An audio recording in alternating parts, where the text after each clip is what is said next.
진리의 성령이 오시면 그가 너희를 모든 진리 가운데로 인도하시리니 그가 스스로 말하지 않고 오직 들은 것을 말하며 장래 일을 너희에게 알리시리라. 그가 내 영광을 나타내리니 내 것을 가지고 너희에게 알리시겠음이라. 아멘.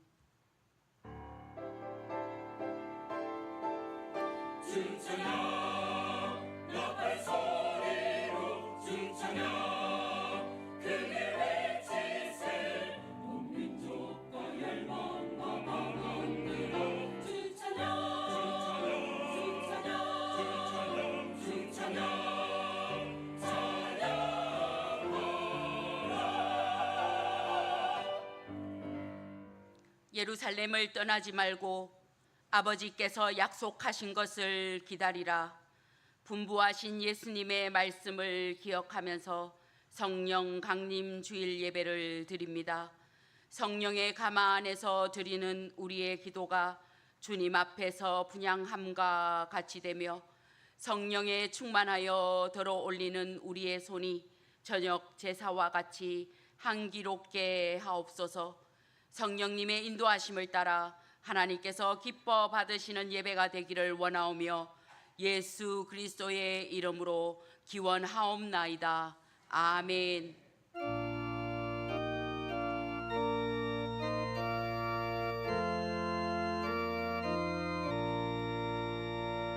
이 천지가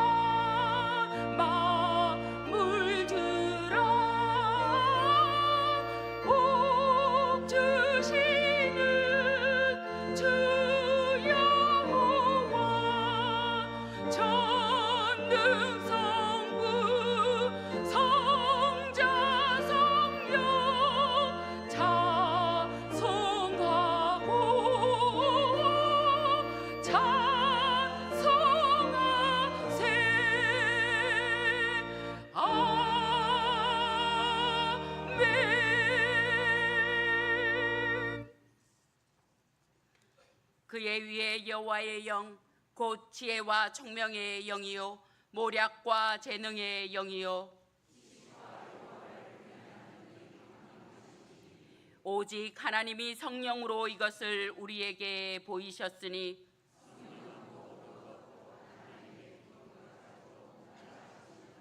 내가 아버지께 구하겠으니 그가 또 다른 보혜사를 너희에게 주사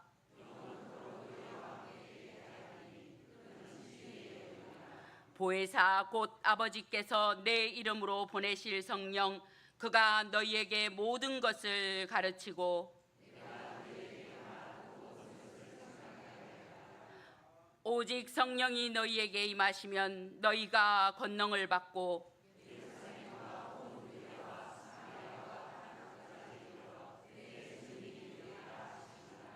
아멘.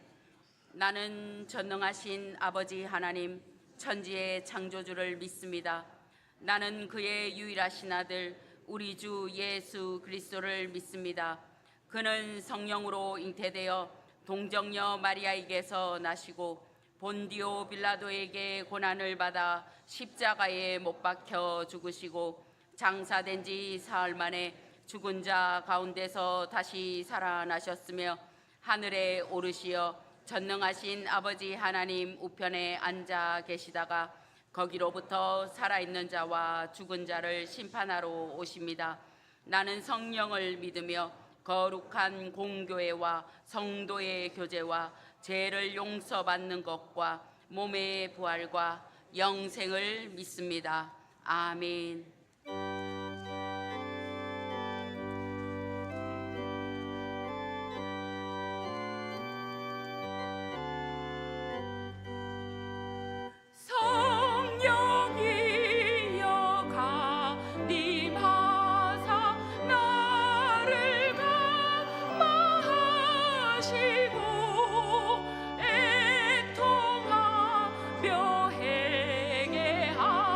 맘 충만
다 같이 기도드리겠습니다. 사랑과 은혜가 충만하신 아버지 하나님, 오늘 거룩한 성일을 맞아 저희들을 주님의 귀한 전으로 불러주시고 성령 강림 주일 예배의 자리에 함께하게 하시니 감사를 드립니다. 지난 한 주간도 저희들의 삶을 보살펴 주시고 일일이 주관해 주셔서 여러 가지 잘못된 점을 돌아보게 하시니 참 감사합니다. 하나님 아버지, 저희들은 늘 부족하고 연약합니다. 일상을 살아가면서 여러 가지 모양으로 저지르는 허물과 죄를 이 시간 용서하여 주시옵고 또 회개할 수 있도록 주여 도와주시옵소서. 오순절 마가의 다락방에 임하셨던 성령님께서 오늘도 우리 상동교회 가운데 충만히 임하여 주시옵소서. 우리의 생각과 마음과 삶을 성령께서 친히 다스려 주시고 세상의 뜻이 아니라 하나님의 뜻을 따라 살아가게 하옵소서. 아버지 하나님, 오늘 성령의 이끄심을 받는 삶의 주제로 담임 목사님 말씀 전가하실 때 성령의 능력과 말씀의 권세를 다하여 주시고 모든 성도들이 은혜 가운데 하나 되어 부흥의 역사를 경험하게 하옵소서. 하루 일상의 순간순간마다 내 뜻과 감정이 앞서지 않게 하시고 기도하여 순종하는 믿음의 사람들이 되게 하옵소서. 가정과 직장과 우리 교회 안에서 성령의 열매를 맺게 하시고 사랑과 화평과 섬김으로 복음의 향기를 나타내게 하옵소서. 우리 교회 목사님들과 전도사님들 위해 기도드립니다. 그들의 사역이 언제나 주님 뜻 가운데 있게 하시고 목회 사역을 잘 감당할 수 있도록 주여 도와주시옵소서. 영유아 유치부에서 아동부, 중고등부, 청년부에 이르기까지 우리 모두가 관심 갖게 하시고 우리 교회의 미래를 위해 늘 깨어서 기도하고 잘 지도할 수 있도록 주여 도와주시옵소서. 하나님 아버지, 특별히 우리 교회의 행복 큰 잔치가 이제 마무리를 위해 매진하고 있습니다. 우리 모두 힘내게 하셔서 2,000명의 역사를 이루게 하옵소서. 잃어버린 영혼이 주님께 돌아오게 하시고 믿지 않는 이웃들의 마음의 문이 열리게 하옵소서. 이를 통해 교회가 더욱 사랑을 실천하며 지역사회를 섬기는 복음의 통로가 되게 하여 주시옵소서. 하나님 아버지, 우리나라를 위해 기도합니다. 정치적으로나 경제적으로 나라가 여러 가지 어려움에 처해 있습니다.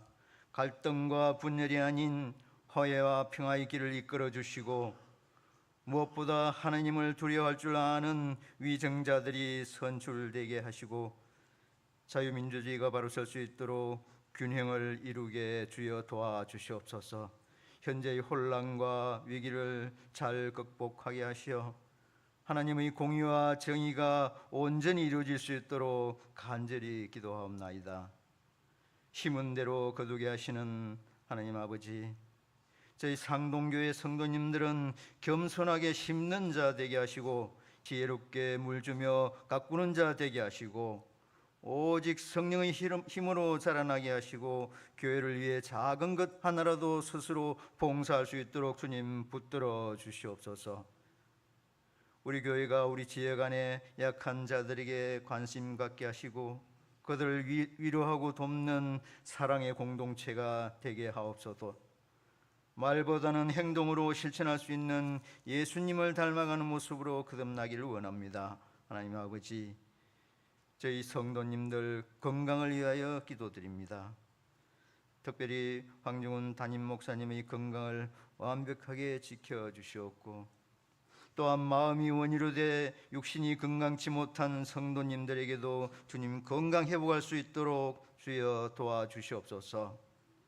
이제 말씀을 전하실 목사님께 성령의 권능을 더디피사 말씀의 능력에 능력을 더하여 주셔서 선포되는 말씀마다 능력이 나타나게 하시고 저희가 그 말씀 붙들고 삶 속에서 실천해 나가는 믿음을 허락하여 주시옵소서. 끝으로 찬양을 통하여 주님께 영광 돌리기에 항상 찬양에 힘쓰는 우리 임마누엘 찬양대의 찬양을 기뻐 받아 주시옵고 듣는 저희에게는 은혜가 되게 하시고 궁극적으로 하나님께 상달되는 복된 시간 되게 주여 도와주시옵소서. 이 모든 말씀 우리 주 예수 그리스도 이름 받들어 간절히 기도드리옵나이다. 아멘.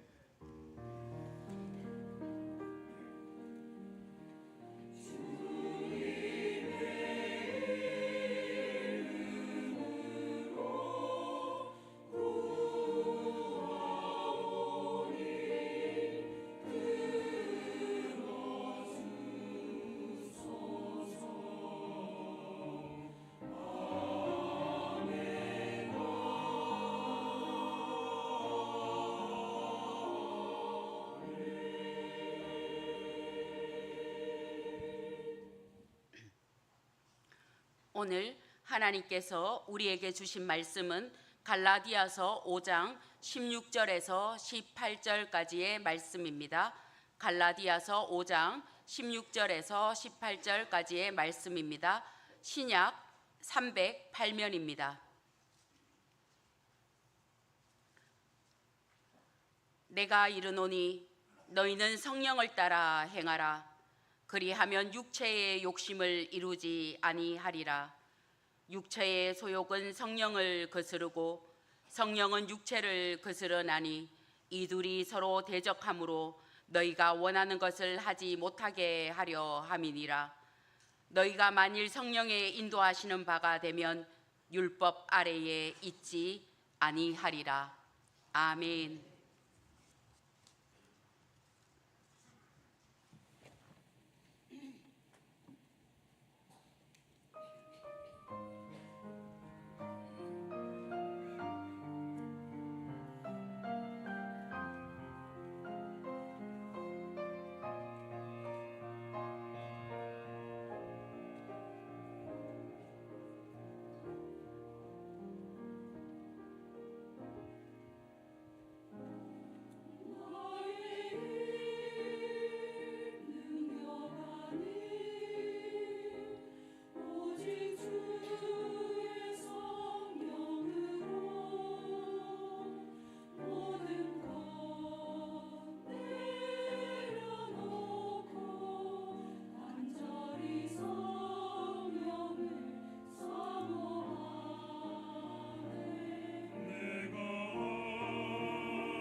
오늘 또 특별한 시간을 내셔서 우리 대구 상동교회에서 함께 예배 드리고 계시는 우리 모든 성도님들 머리 위에마다 하나님의 크신 은총이 함께 하시기를 주님의 이름으로 축복합니다. 오늘은 교회 달력으로 보면 성령 강림 주일입니다. 그래서 어쩌면 가장 뜨겁고 가장 영광스러운 날이기도 하지요. 왜냐하면 오늘 이 성령 강림을 통해 가지고 우리가 드리는 이 예배, 교회가 시작된 그런 날입니다. 뿐만 아니라 하나님의 자녀로 거룩한 성도로서 삶이 시작되는 사건이 성령 강림의 사건이었기 때문에 우리는 이 주일을 지키고 있습니다. 여러분들 다 알듯이 예수님께서 십자가에 못 박혀 돌아가셨습니다. 그리고 3일 만에 부활을 하셨고, 그리고는 40일 동안 이 땅을 사시다가 하늘로 올라가셨죠. 하늘로 올라가시면서 제자들에게 마지막으로 당부한 말씀이 있습니다. 그 말씀이 이런 겁니다. 예루살렘을 떠나지 말고 아버지께서 약속하신 것을 기다리라. 그런 말씀을 하셨습니다. 여기에서 약속이라는 것은 무엇을 의미할까요? 바로 성령님입니다. 그래서 주님의 이 약속을 믿고 120명의 성도들이 마가의 다락방에 모여가지고 함께 기도하기를 시작을 했습니다. 그때 기도하는 중에 급하고 강한 바람 같은 소리가 나고 불의 혀같이 갈라지는 것들이 기도하는 120명 각 사람마다 임하게 된 거지요. 그날 이후에 제자들의 삶이 완전하게 달라졌습니다. 예수님의 십자가 사건을 바라보면서 무서워가지고 다들 도망을 갔습니다. 그리고 다 숨어버렸습니다. 그런데 두려움에 숨어있던 사람들이 이 성령 강림 사건 이후에 담대해지기 시작을 했습니다. 목숨 걸고 복음을 전하게 되었지요. 뿔뿔이 흩어져 있던 사람들이 이제 하나로 다 뭉치게 되었습니다. 그리고 절망하고 또 예수님의 그 일을 보면서 무기력했던 사람들이 오히려 사명을 가지는 사람이 되었던 거죠. 왜 그렇습니까? 약속하신 그 성령님이 그 사람에게 임했기 때문입니다. 여러분, 신앙생활은 내 힘으로 하는 것이 아닙니다. 신앙생활은 성령님의 도우심으로 성령님께서 이끌어 주시는 대로 하는 게 그게 신앙생활입니다. 2000년 전 마가의 다락방에 불과 같이 바람같이 임하셨던 성령의 놀라운 역사가 오늘 예배드리는 여러분 모두 각자의 머리 위에 임하시기를 주님의 이름으로 축원합니다. 여러분, 요즘 세상 살기 참 좋아졌죠? 얼마나 편한지 모르겠습니다. 손가락 하나만 까딱하면 세상의 모든 정보가 내 스마트폰 안에 다 들어옵니다. 애들 키우는 육아는 또 어떻습니까? 요즘 젊은 엄마들 보면 육아책을 거의 통달을 했습니다. 그리고 유튜브를 통해서 박사님들이 알려주는 그 정보 영상을 달달 외웁니다. 그리고 챗 GPT 같은 인공지능이 있어가지고 애들 키우면서 모르는 거 있으면 걔한테 물어보면 자세하게 다 대답을 해줍니다. 척척 박사입니다. 아이를 어떻게 먹이고 어떻게 재우고 어떻게 양육하는지 그 지식은 어느 시대보다도 정말 홍수처럼 넘쳐나는 세상입니다. 근데 참 이상하지요. 지식은 그렇게 많아지고 있는데 왜 요즘 부모님들은 아이들을 키우는 게 그렇게 힘들어하고 또 괴로워할까요? 반면에 우리를 키워내셨던 어머니 세대나 할머니 세대들은 그때를 한번 생각해 보십시오. 어떻게 아기를 키우는지 육아 대백과사전도 있는 것도 아니고, 그리고 시간도 얼마나 바빴는지도 모릅니다. 심지어는 부모님들이 봄부터 가을까지 농사일에 눈꽃 뜰 새 없이 바쁘니까 10살 먹은 언니가 갓난 막내 아이를 등에 업고 키우던 그런 시절 아닙니까? 어린 아이가 아기를 키우던 시절이 있습니다. 그때는 어떤 책 한 권도 안 보고 지식 하나 없이도 몸으로 부딪히면서 우리 어머니들이 아이들을 키워냈습니다. 그런데도 다들 훌륭하게 잘 자라가지고 오늘 이 자리에 다 앉아 있는 거 아닙니까? 다들 그렇지요? 아닌 것 같아요. 오늘의 부모님들이 힘들어하고 우리 어르신들이 아이들을 잘 키워냈던 그 차이가 무엇입니까? 저는 이거라고 봅니다.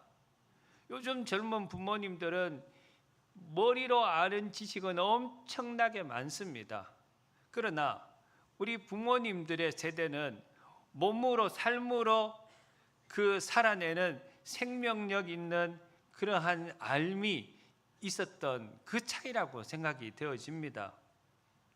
근데 여러분, 이 현상이 우리 신앙생활에도 똑같이 일어나고 있다는 사실을 아십니까? 요즘은요, 교회를 안 다니는 세상 사람들도 교회가 무슨 말을 하는지, 목사가 어떤 설교를 하는지 다 알고 있습니다. 그만큼 정보가 넘쳐나니까요. 예전에 섬겼던 교회의 모 장로님께서 몸이 아프셔가지고 병원을 가시는데 밑에 아래층에 사는 김 사장부가 함께 동행해달라고 요청을 했습니다. 그래서 함께 병원에 갔다 오면서 이 김 사장이 대뜸 장로님에게 이런 이야기를 하는 겁니다. 에휴, 우리 장로님 아픈 거 보니까 요즘 기도가 좀 부족하구만. 그랬다는 겁니다. 아니, 교회 문턱도 안 밟은 사람이 수십 년 신앙생활 했던 장로님한테 기도가 부족하대요. 이런 기가 막힐 노릇이죠. 근데 이게 현실입니다. 이게 현실이죠. 이제 세상 사람들, 교회 안 나오는 사람들도 머리로는 하나님에 대해서 다 알고 있습니다. 정보가 그만큼 많이 있습니다. 신앙의 언어를 다 알지요. 하지만 그 김 사장을 우리가 그리스도인이라고 부르지는 않습니다. 예수 믿는 사람이라고 생각하지 않는다는 거죠. 왜? 하나님에 대해서 아는 거하고 하나님을 인격적으로 만나서 아는 거하고 이거는 완전히 다른 세계이기 때문입니다. 천지 차이입니다. 혹시 우리는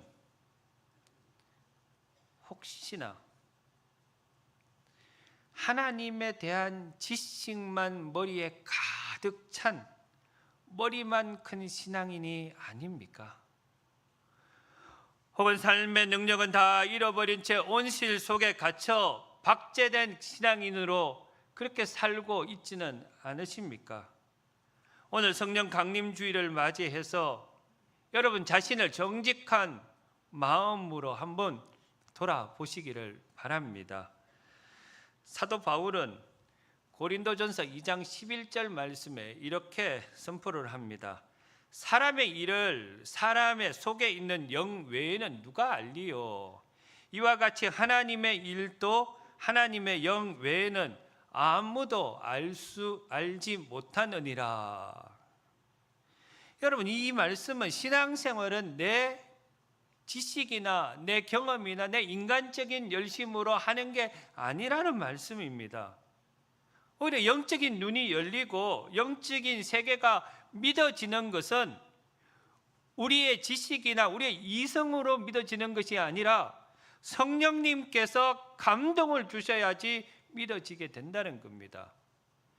여러분, 이 말씀을 여러분 다 읽지 않습니까? 여러분, 이성으로 이 말씀이 설명이 됩니까? 나는 안 됩니다. 어떻게 사람이 물 위를 걸어올 수가 있고 죽은 자가 살아날 수가 있습니까? 이거는 과학적으로 설명이 안 됩니다. 그러나 나는 믿고 있습니다. 아니, 믿어지더라고요. 이 말씀이. 왜? 내 안에 성령님께서 감동을 주시니까 이게 믿어지는 겁니다.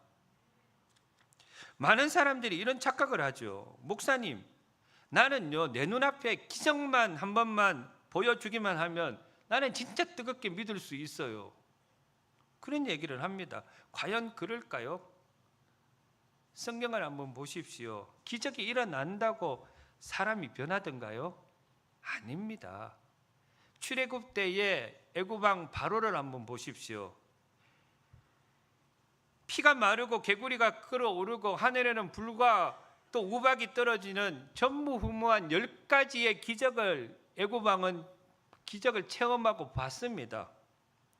그때 바로 왕이 변하던가요? 회개했습니까? 아니요. 안 변했습니다.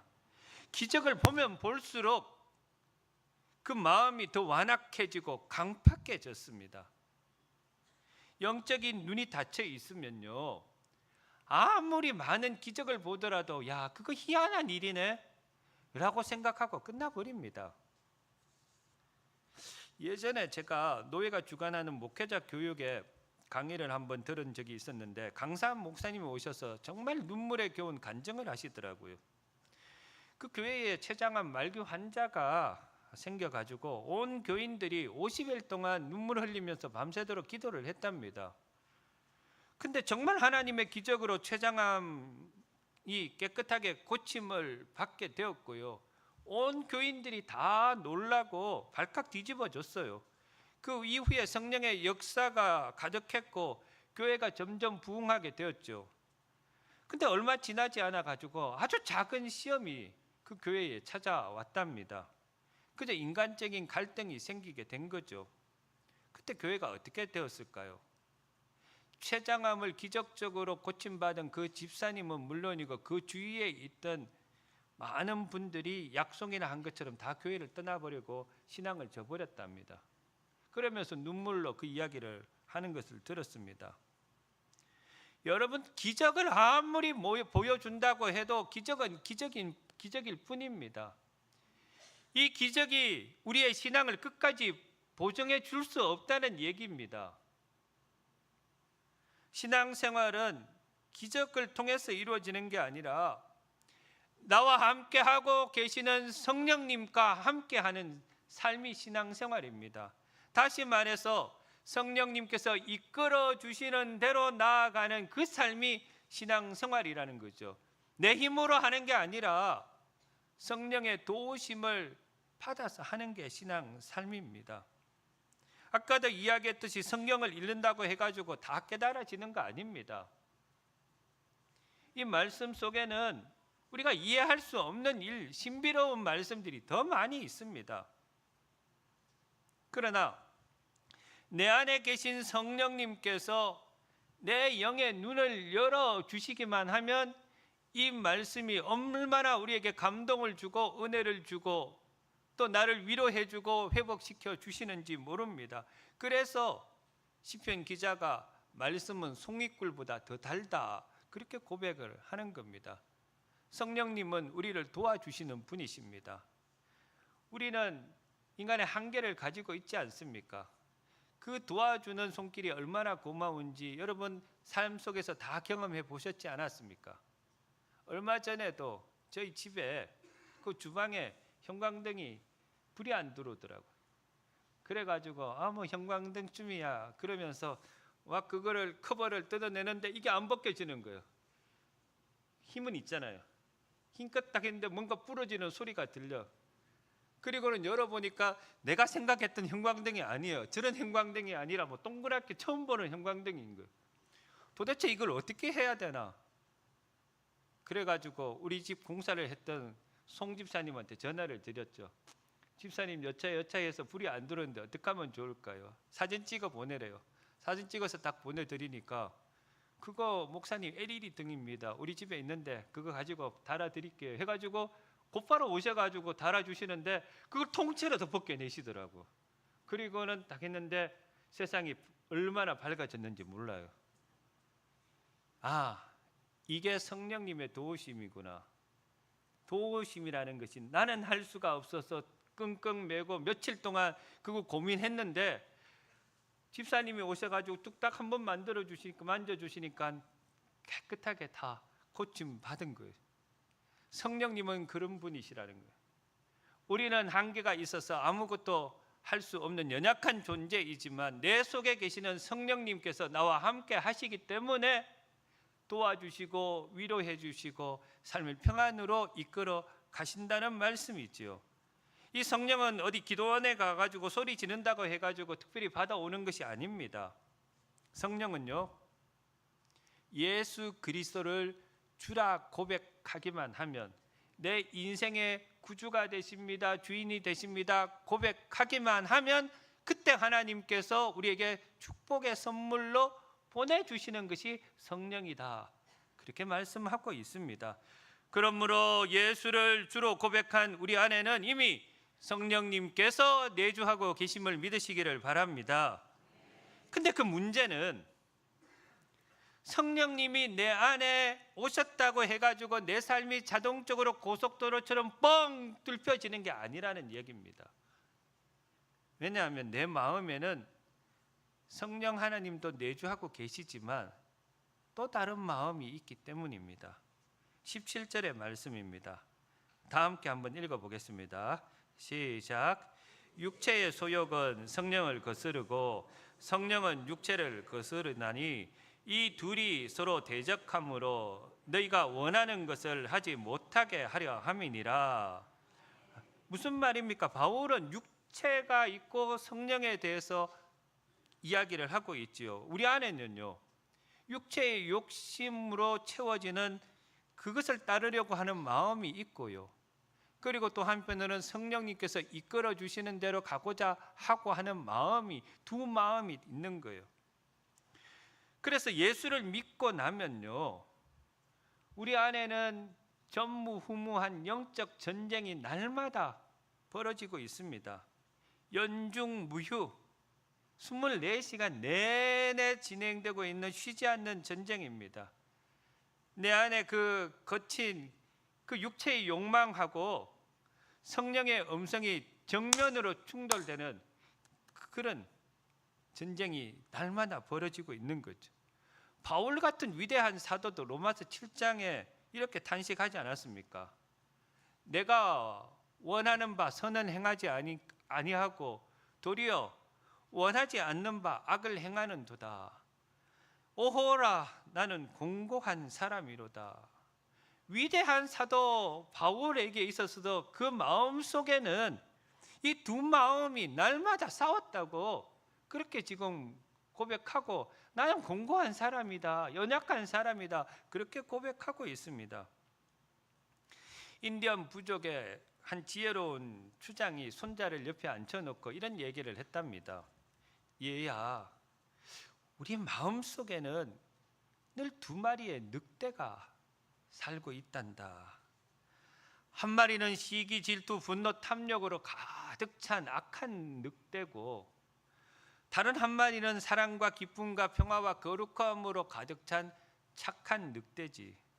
근데 이 두 늑대는 매일같이 네 마음에서 피가 터지도록 싸운단다.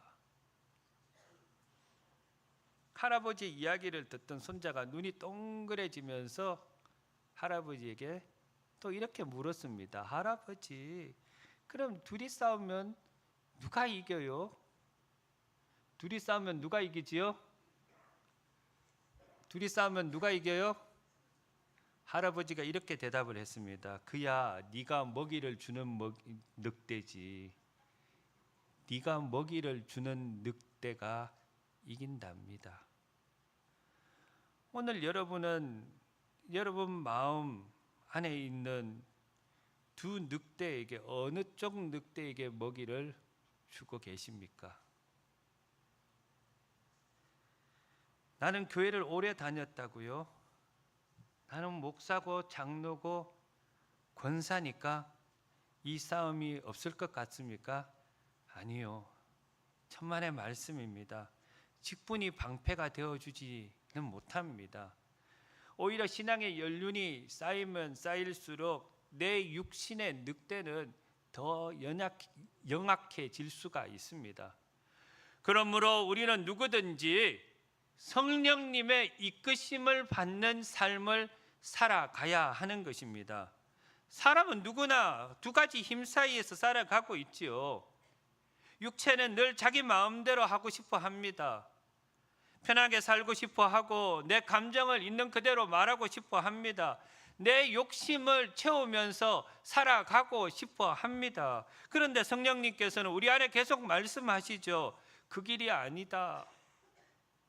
그 말 하면 안 된다. 용서해라. 기도해라. 예배의 자리에 올라와라. 그러므로 이 신앙생활이라는 것은 겉으로는 조용하게 보일는지는 몰라도 우리 안에는 치열한 영적 전쟁이 매일같이 일어나는 게 신앙생활입니다. 이기느냐 지느냐 두 가지 중에 하나밖에 없는 겁니다.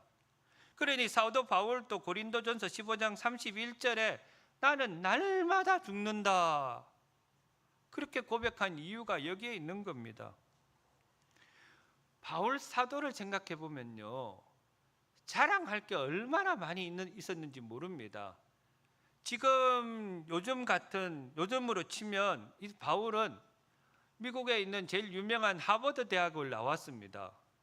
그리고 제일 강력한 힘을 가지고 있는 미국의 시민권도 가지고 있었습니다. 그리고 그가 노력을 해가지고 얼마나 많은 교회를 개척을 했는지 모릅니다. 배운 것도 많았고 가진 것도 많았고 명예도 많은 사람입니다. 그런데 고린도 교회 교인들이 자기를 무시하고 비방할 때에 인간적인 마음 같아서는 이렇게 외치지 않았겠습니까? 야, 이 교회 누가 세운 줄 알아?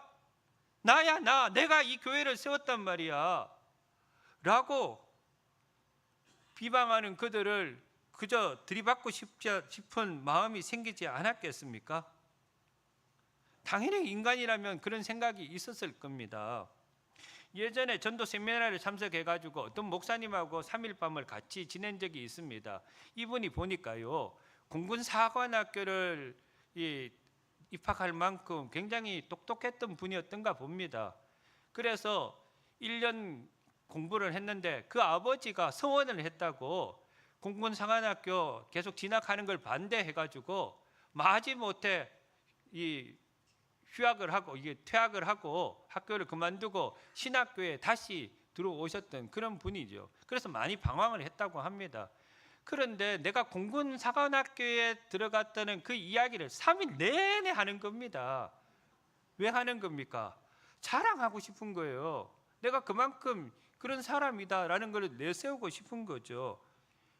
우리 인간이 이런 겁니다. 옛날 있었던 일을 자랑하고 싶고요, 내 과거의 의로움을 나타내보고 싶고 내가 이룬 업적을 드러내고 싶어 하는 것이 인간의 본성입니다. 그 한계를 내려놓지 못하고 있는 거죠. 그러니 목사님이 되셔가지고도 이런 이야기를 합니다. 순수하게 성령으로 시작했다가 결국에는 내 의로움으로 드러내고 싶어하는, 그래서 육체로 마치는 성도와 교회가 얼마나 많이 있는지 모릅니다. 교회가 어려움에 처해 있는 것은 바로 성령님의 이끄심을 받는 교회가 아니라 인간적인 방법으로 교회를 이끌어가게 할 때 그때 교회가 문제가 생기는 겁니다. 여러분, 이단들이 처음부터 이단이었겠습니까? 아닙니다. 처음에는 이단의 교주들도 성령의 능력을 받아가지고 엄청난 하나님의 은혜를 받았던 사람입니다. 그런데 그 성령의 능력으로 시작을 했다가 하나님의 그 영광이 자신의 것인 양 착각하고 가로채고 교만해지니까 그 교주가 2단이 되고 또 3단이 되는 겁니다. 그러면 이 치열한 영적인 전쟁에서 도대체 어떻게 하면 우리가 승리를 할 수 있겠습니까? 오늘 본문 16절의 해답을 우리에게 주고 있습니다. 같이 한번 읽어보겠습니다. 16절의 말씀입니다. 시작. 내가 이르노니 너희는 성령을 따라 행하라. 그리하면 육체의 욕심을 이루지 아니하리라. 아멘. 성령을 따라 행한다는 것은 성령님의 이끄심을 받는 삶을 살아간다. 다시 말해서 내 삶의 운전대를 그동안 내가 쥐고 운전을 했는데 이제는 성령님께 내 운전대를 맡긴다. 그런 의미가 있습니다. 예전에 우리 나이 든 남자 청년들 이제 결혼할 때가 되면요, 믿음도 없는 그 형제들이 예쁜 자매 만나기 위해서 교회로 등록하고 맨 뒷자리에 막 졸면서 그렇게 예배드렸던 남자 청년들이 꽤 많이 있었습니다. 요즘도 대구에서는 그런 소문이 났다 그러대요. 결혼하려면 무슨 모 교회에 가면 된다고. 그래가지고 청년부가 부응을 했대요. 이런 소문이 대구 상동교회 소문이 되기를 간절히 바랍니다. 옛날에 군대 가면요, 초코파이 준다고 해가지고 교회도 안 가는, 신앙생활 안 하는 그 군인들이 교회를 간 적 있지 않습니까? 주일날 내부반 청소한다고 하니까 그 청소하기 싫어가지고 종교 활동 갔던 그런 거하고 비슷합니다. 그들에게는 신앙이 있는 게 아닙니다. 그러니 교회는 나오기는 나오지만 딴 생각을 품고 있는 거죠.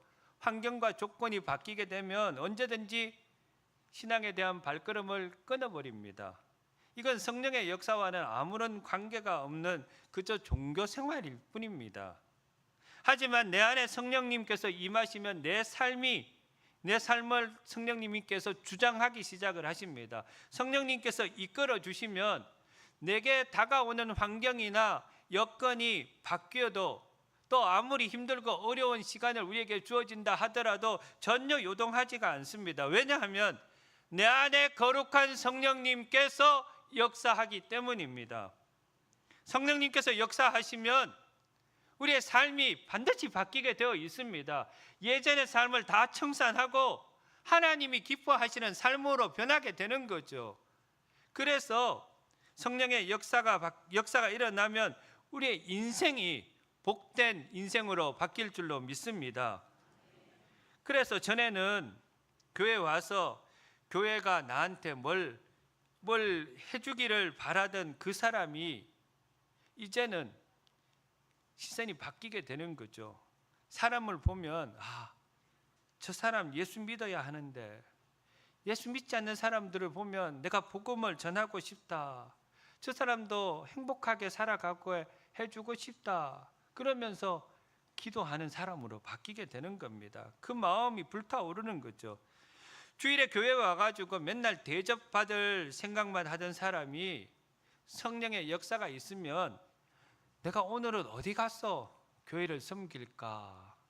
우리 권사님, 집사님들 식당에서 저렇게 힘들게 일하시는데 내가 어떤 말로 위로를 할까? 이런 생각으로 몸이 먼저 움직이기 시작하는 게 되는 거죠. 삶을 살아가면서 나쁜 생각 들고 또 잘못된 생각이 들면 내 안에서 이러면 안 되지. 하나님이 이 일은 분명히 기뻐하지 않을 거야 라고 강력한 브레이크가 내 마음속에 걸리는 겁니다. 이게 다 누가 하시는 일입니까? 성령님께서 하시는 겁니다. 내 힘으로는 안 됩니다. 왜? 나는 편하고 그냥 하고 싶은 일을 하고 싶은 마음이 있는데 그것을 하면 죄가 되고 잘못이 되고 또 하나님의 영광을 가리우니까 내 안에 계신 성령님께서 그걸 강력하게 막으시는 거지요. 그래서 나를 이끌어 가시는 증거가 되는 것입니다. 좀 속상한 것은 언제부터인가 우리 한국 교회 안에서는 거룩이나 성결이나 경건, 성화 이런 단어가 점점 사라지기 시작을 했습니다. 그리고 그 틈을 타가지고 세속주의나 물질 만능주의가 교회 안에 거침없이 밀고 들어왔습니다. 그래서 교회 안에서도 세상과 똑같이 돈 많은 사람들이 대접받고 높은 자리를 탐하고 내 육체의 욕망을 채우기 위해서 하나님을 이용하는 경우가 얼마나 많이 있는지 모릅니다. 이것이 오늘 우리 자신과 한국 교회의 가장 큰 위기가 아닐까 싶습니다. 간절히 바라기는 이제 우리 대구 상동교회 성도님들은 교회 마당만 밟는 이런 신앙이 아니라 진짜 성령의 역사하시는 신앙을 가지는 여러분 모두가 되시기를 간절히 바랍니다. 그러기 위해서 성령의 이끄심을 받는 삶을 살아야 하는데, 오늘 사도 바울은 두 가지의 모습을 보여주면서 둘 중에 하나를 선택하라고 우리에게 요구하고 있습니다. 19절부터 21절까지 말씀은 내 욕심대로 사는 육체의 삶의 결과입니다.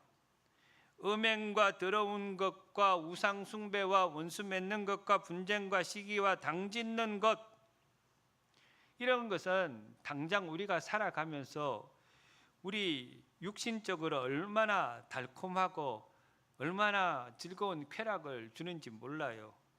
내가 내 육신대로 내 육체가 원하는 대로 하니까 이거 할 때는 마음이 그냥 편해요. 하지만 그 끝은 무서운 허무와 영원한 공허함과 심판과 그리고 파멸이 기다리고 있다는 사실입니다. 반면에 22절부터 24절까지 말씀에 보면 성령의 삶을 이야기를 합니다. 사랑과 희락과 화평과 오래 참음과 자비와 양선과 충성과 온유와 절제, 성령의 이끄심을 받는 사람들이 그 삶에 맺혀지는 9가지 열매입니다. 성령의 인도하심을 따라 사는 삶은 때로는 내 육체를 복종시켜야 하기 때문에 조금은 불편할 수가 있습니다. 좁은 길을 따라 걷는 것처럼 답답해질 수도 있습니다.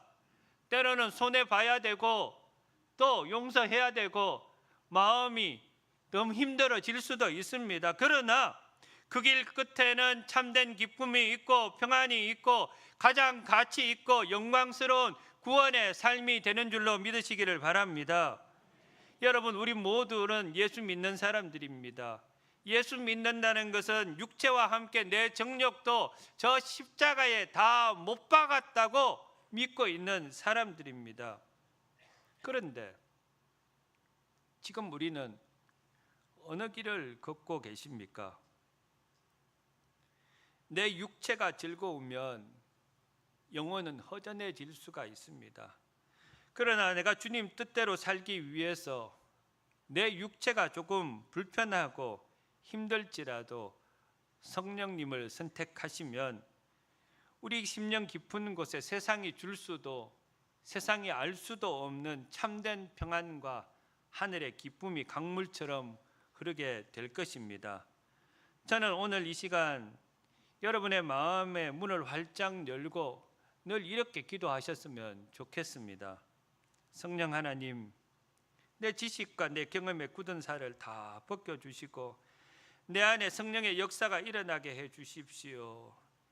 내 안에 악한 늑대에게 주던 먹이를 끊어버리게 하시고 날마다 성령의 음성에 순종함으로 내 삶에 성령의 아름다운 열매가 맺히게 하여 주십시오. 이번 한 주간 이러한 기도의 제목을 붙들고 세상에 나가서 승리하는 여러분 모두가 되시기를 바랍니다. 약속하신 성령을 힘입고 날마다 성령님과 동행함으로 하나님께서 예비해 주신 최고의 은혜와 복을 누리시는 거룩한 성령의 사람들이 되시기를 주님의 이름으로 축원합니다. 사랑과 은혜가 풍성하신 하나님 아버지, 오늘 말씀을 통해서 성령의 인도하심을 깨닫게 하시니 감사를 드립니다. 우리 안에 있는 육체의 욕심을 이기고 성령의 이끄심을 따라 살아가는 삶이 되게 하여 주옵소서. 우리의 마음과 행동 가운데 사랑과 기쁨과 화평의 열매가 맺히게 하시고 주님과 늘 동행하는 복된 인생이 되게 하여 주시옵소서. 예수님의 이름으로 기도드리옵나이다. 아멘.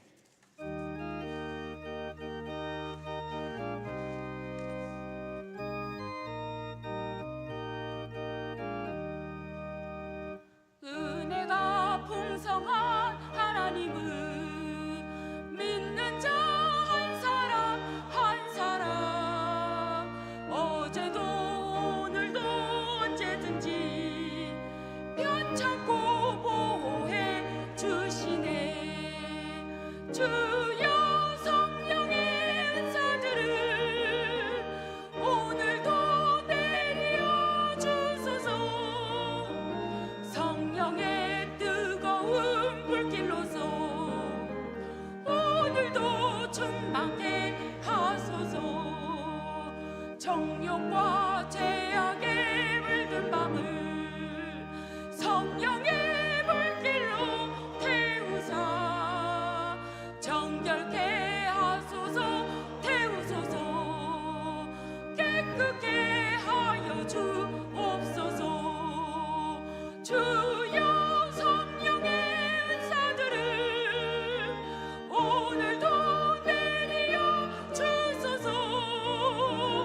주님의 기쁘신 은혜만을 세상에 널리 전하리니 하늘의 능력과 권세로서 오늘도 입혀주옵소서. 주여 성령의 은사들을 오늘도 내려 주소서. 성령의 뜨거운 불길로서 오늘도 충만케 하소서. 아멘.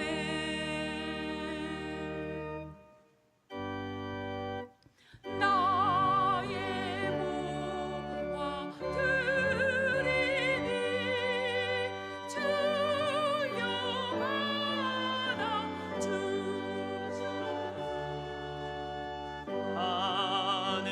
하늘나라 위하여 주 뜻대로 쓰소서.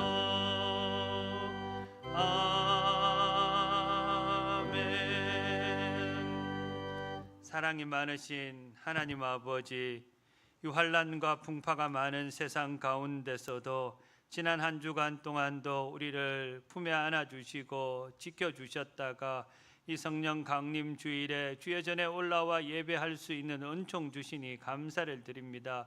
돌아보면 한 주간 삶 가운데 하나님의 은혜가 아닌 것이 없었음을 고백하며 너무나 감사해서 감사의 예물을 바치는 손길들이 있습니다. 하나님께서 이 예물을 귀하게 여겨 주옵시고 일평생 감사할 일들이 넘쳐나는 인생이 되게 하여 주시옵소서. 우리 인생에 막혔던 문들이 열려지게 하시고 어디를 가든지 형통한 길을 걸어갈 수 있는 인생이 되게 하여 주시옵소서. 하나님 안에서 꿈꾸며 기도하는 것마다 응답받는 역사도 있게 하여 주시옵소서. 약속의 말씀에 따라 하나님의 것을 구별하여 11조의 예물을 올려드립니다. 이 예물은 주님께서 명하시고 약속하신 예물이오니 그 약속대로 쌓을 것이 없도록 넘치는 복으로 채워주시되 하늘의 신령한 복을 주시고 이 땅의 기름진 복으로 채워주셔서 날마다 풍성하게 살아가는 인생이 되게 하여 주시옵소서. 아버지 하나님, 매 주일에 예물을 드립니다. 선교의 예물, 전도의 예물, 장학의 예물, 마음의 소원을 담은 이 각양 예물을 올려드리오니 이 모든 정성을 귀하게 여겨 주옵시고 예물 쓰이는 곳마다 생명 구원의 놀라운 역사가 일어나게 하시고 상처 입고 지친 영혼들이 회복하여 하나님께로 달려오는 기적과 같은 일들이 있게 하여 주시옵소서. 몸으로 드리는 예물이 있습니다. 마음으로도 드리는 예물이 있습니다. 찬양대원으로, 교사로, 또 주차 봉사를 하면서 땀 흘리고 전도하면서 마음을 하나님 앞에 드리고 중보 기도대로 새가족부로 교도소 선교하며 문화교실로, 식당에서, 카페에서, 사람들 보이지 않는 곳에서 교회를 위해서 묵묵하게 봉사하는 손길들 주님 다 기억해 주시리라고 믿습니다. 마음껏 주의 일을 감당할 수 있도록 형편과 처지를 하나님께서 선한 곳으로 인도하여 주옵시고 하나님 나라가 확장될 때에 저들의 인생의 지경이 확장되게 하시고 저들의 땀과 기도의 소원을 하나님 농원에 심어 싸우니 하나님께서 아름다운 결실을 맺게 하여 주시옵소서. 이 예물 사용되는 곳마다 하나님 영광 나타나게 하여 주옵시고 날마다 주의 전을 은혜롭게 하고 부흥케 하는 일에 거룩히 사용되게 하여 주시옵소서. 이제 하나님께서 주시는 말씀을 가슴에 담고 우리가 사는 삶의 자리로 나아갑니다. 한 사람 한 사람 그냥 내버려 두지 마옵시고 강하고 의로우신 오른팔로 붙들어 주셔서 좌로나 우로나 치우치지 않게 하여 주시옵소서. 말씀 붙잡고 믿음의 길을 달려가게 하여 주시옵소서. 한 주간도 하나님 함께 동행함으로 말미암아 평안의 땅, 축복의 땅을 걸어갈 수 있는 은혜를 베풀어 주시옵소서. 세상 살아가는 것이 만만치가 않습니다. 많은 어려움들이 찾아올 수도 있습니다. 가정의 어려움, 자녀들의 문제, 직장의 문제, 건강의 문제, 사업의 문제, 사람들과의 관계의 문제를 그 문제들이 우리를 힘들게 할지라도 하나님께서 그 모든 문제들을 이겨낼 수 있도록 믿음을 허락하여 주시옵소서. 하나님의 자녀답게 살아갈 수 있도록 성령 하나님께서 능력을 더하여 주시옵소서. 그리하여 우리가 이 땅을 살아도 주의 전과 말씀을 사모하며 살다가 다시 주님 전으로 두 손 들고 찬양하며 달려오는 우리 모든 성도님들, 이 자리에 예배하는 모든 분들 되게 하여 주시옵소서. 예수님의 이름으로 간절히 축복하며 기도드리옵나이다. 아멘. 지금은 우리 구주 예수 그리스도의 크신 은혜와 아버지 하나님의 지극하신 사랑하심과 성령님의 감동 감화 교통 충만하심이 성령님께서 이끌어 주시는 대로 살아가기를 다짐하는 이 자리에 모여 계시는 모든 분들 머리 위에와 삶의 자리 위에 각 가정 위에 이제로부터 영원토록 함께 하옵시기를 간절히 축원하옵나이다. 아멘.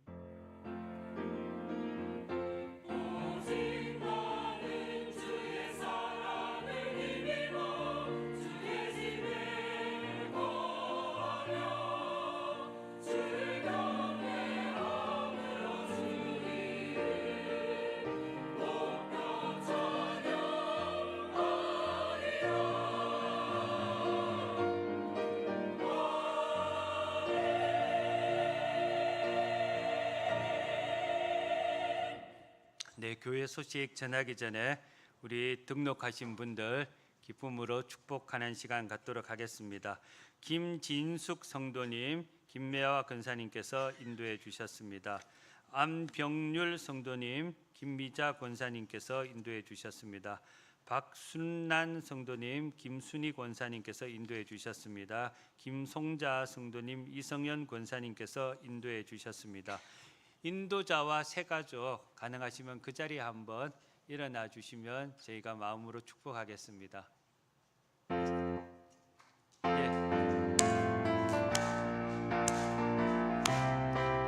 축복합니다. 축복합니다. 주님의 이름으로 축복합니다. 주님의 사랑으로 God bless you. God bless you. 축복합니다. 주님의 사랑으로.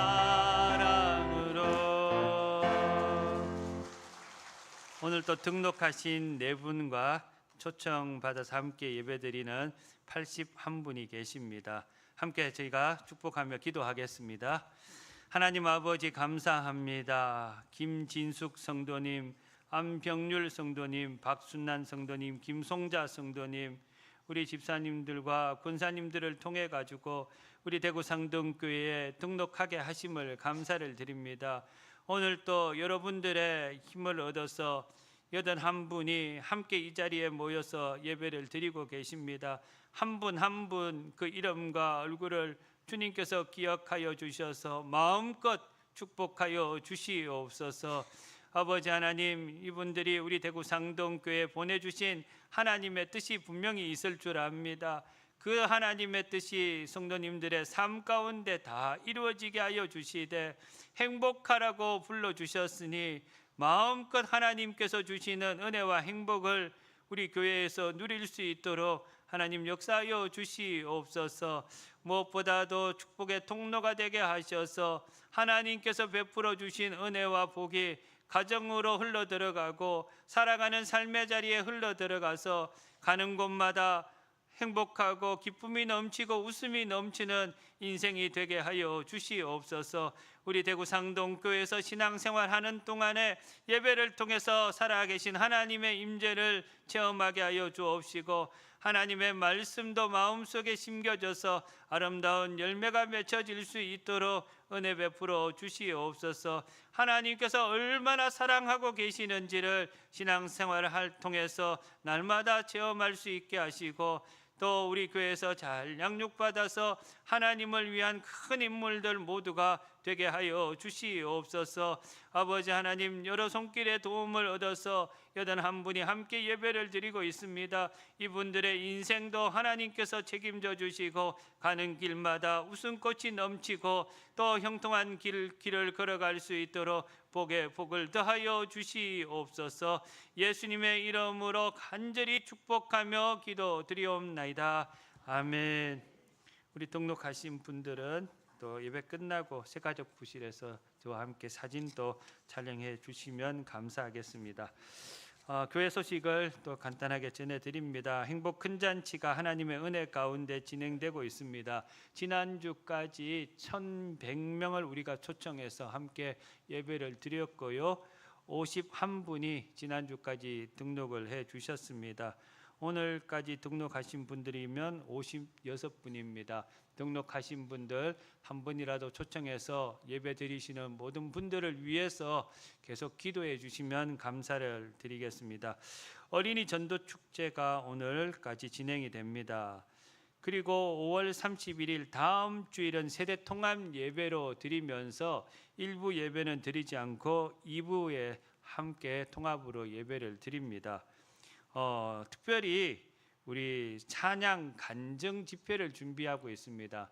찬양의 은사를 받은 이정님 사모님께서 살아온 이야기와 찬양을 함께 우리에게 은혜로운 시간이 될 것입니다. 그래서 다음 주도 많은 분들을 초청해 주시면 찬양 이 간증이 참 은혜롭습니다. 그 간증을 듣고 신앙생활을 이렇게 들어올 수 있는 계기가 될 수도 있으니까 다음 주도 열심히 초청해 주시고 전도에 힘써 주시면 감사하겠습니다. 대신방 주보를 참조해 주시고요. 정기당회 찬양 예배 후에 있습니다. 그리고 주보에는 빠졌지만 원래회 이여전도회 원래회가 2부 예배 후에 있습니다. 교도소 선교 목요일 날 오전 9시 20분에 출발을 합니다. 세대 통합 예배는 제가 광고를 드렸고요. 윤영동 집사님, 윤성원 집사님, 이영주 집사님께서 고 하영자 권사님 일주기 추도하면서 하나님 앞에 강단 꽃을 봉헌해 주셨습니다. 이 가정을 위해서 기도해 주시기를 바랍니다. 고 장지환 장로님께서 하나님의 부르심을 받아서 19일 화요일 날 장례를 다 치루었습니다.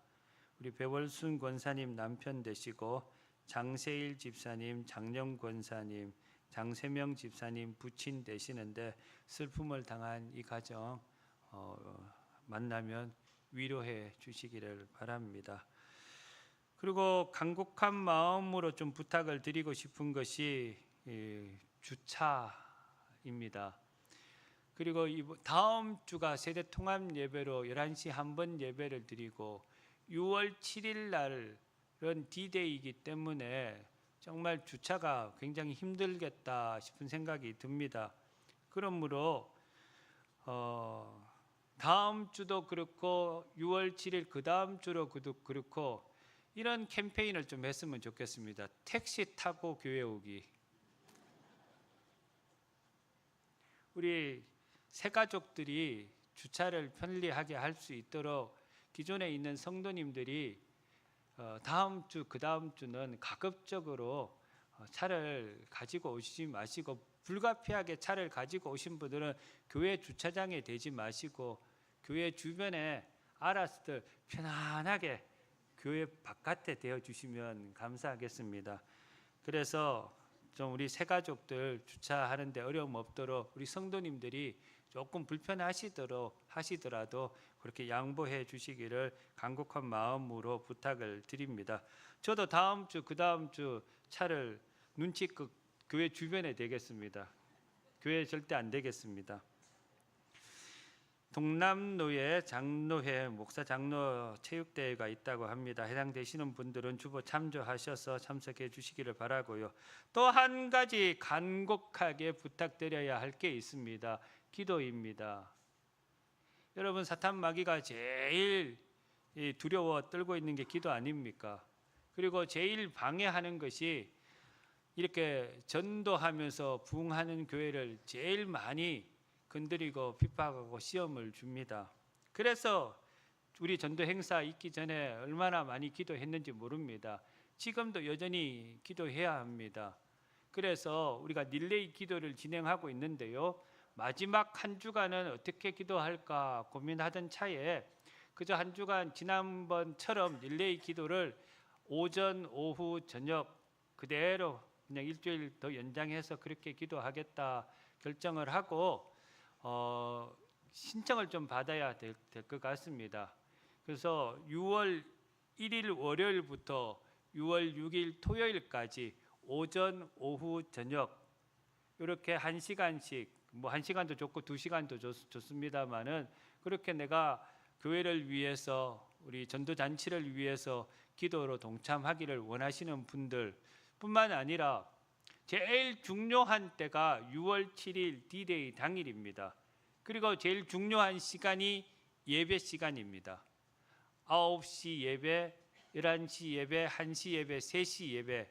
그 예배 시간 1시간 동안 지하 기도실에서 예배를 위해서 또 부족한 종 위해서 말씀 선포를 위해서 중보 기도해 주실 분들을 지금 찾고 있습니다. 그래서 일주일 동안 릴레이 기도에 동참하실 분들과 6월 7일 D-Day 날 예배 시간 1부, 2부, 3부, 4부까지 있는데 내가 1시간 교회를 위해서 기도하시겠다 마음에 감동이 되시는 분은 1층 로비에서 신청해 주시기를 간곡한 마음으로 부탁을 드립니다. 영유아 유치부 여름성경학교 교사 강습회 주부 참조하시고 파크 골프 선교회가 5월 30일 토요일 날 다산 파크 골프장에서 있다고 합니다. 오전 10시에 시작을 하는데 골프도 치면서 전도도 하시고 골프 치는 사람 다 초청해 가지고 5월 31일 날 다 모시고 올 수 있기를 바랍니다. 우리 옆 사람과 함께 인사하겠습니다. 주님의 이름으로 사랑합니다. 축복합니다. 다시 한번 인사할 때에 행복하게 사십시다. 인사하겠습니다. 우리 다 같이 일어나셔서 파송 찬양하겠습니다.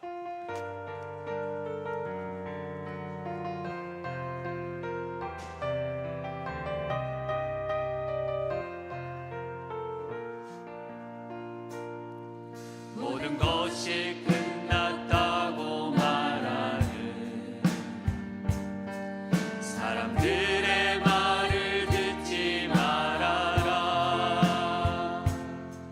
하나님은 아직도 너에게서 시선을 떼지 않았다. 세상에서 답을 찾지 말아라. 사람들을 의지하지 말아라. 너의 모든 문제는 하나님만이 해결할 수가 있다. 기도를 쉬지 마라. 찬양을 멈추지 마라. 하나님이 너를 축복하고 있다. 예배에 집중하라. 말씀을 붙잡아라. 하나님을 만나면 끝난 것이다. 예수의 이름은 세상의 소망이요. 예수의 이름은 천국의 기쁨일세. 가는 길 멈추지 마라. 뒤를 돌아보지 마라. 하나님이 너를 주목하고 있다. 의심을